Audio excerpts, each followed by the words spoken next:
The fog rolled thick over the small industrial town in China, muffling the sounds of clanging machinery and distant footsteps.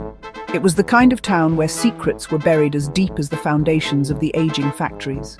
Li Wei was a night shift worker at one such factory, a quiet man who went about his job without complaints or questions. But on that eerie morning in 2005, Li became the center of a mystery that would haunt the town forever.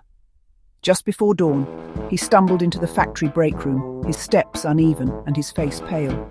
His co-workers, sipping tea and preparing for their shift, froze as he entered.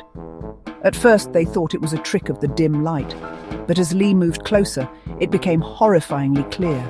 His skin was glowing. It wasn't a subtle sheen or the pallor of sweat under fluorescent bulbs.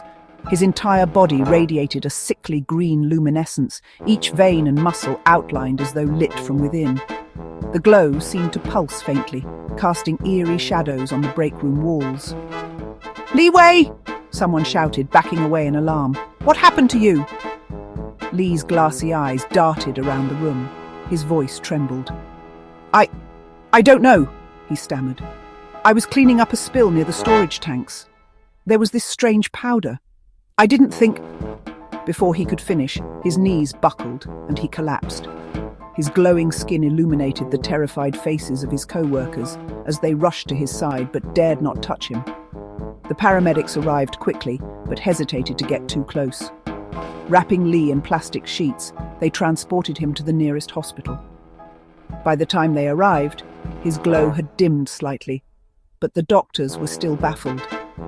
Blood tests revealed dangerously high levels of an unidentified substance, and his body temperature soared well beyond normal.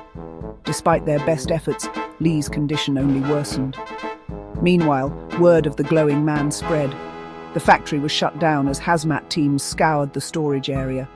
Reporters speculated about toxic leaks, chemical experiments, and even bioterrorism. But the factory owners denied everything, insisting their facility was safe. Behind closed doors, though, the workers began whispering. They spoke of unmarked barrels that had been stored in the facility for months, barrels that were loaded onto trucks and whisked away in the dead of night. Some claimed the barrels carried foreign labels, suggesting a shadowy deal with a multinational corporation. In the hospital, Li's condition took a grim turn. His glowing skin began to blister and peel, the luminescence persisting like a cruel joke.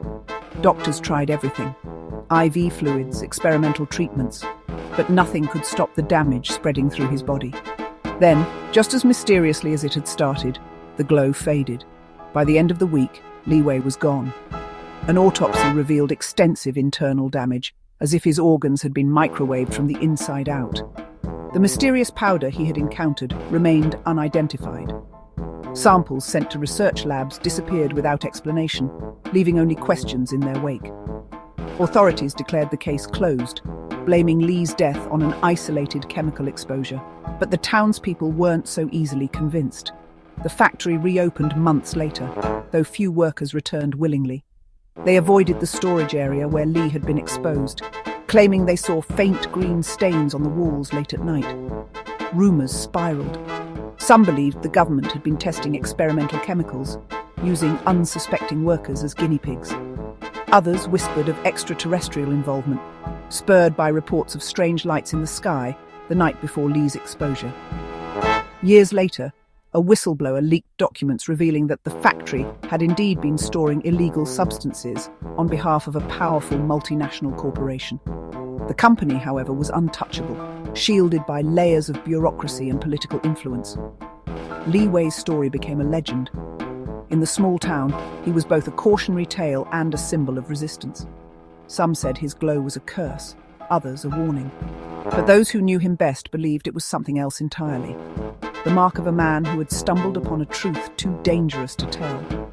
And in the still of the night, when the fog settled heavy over the town, the green glow seemed to return, lingering, watching and waiting.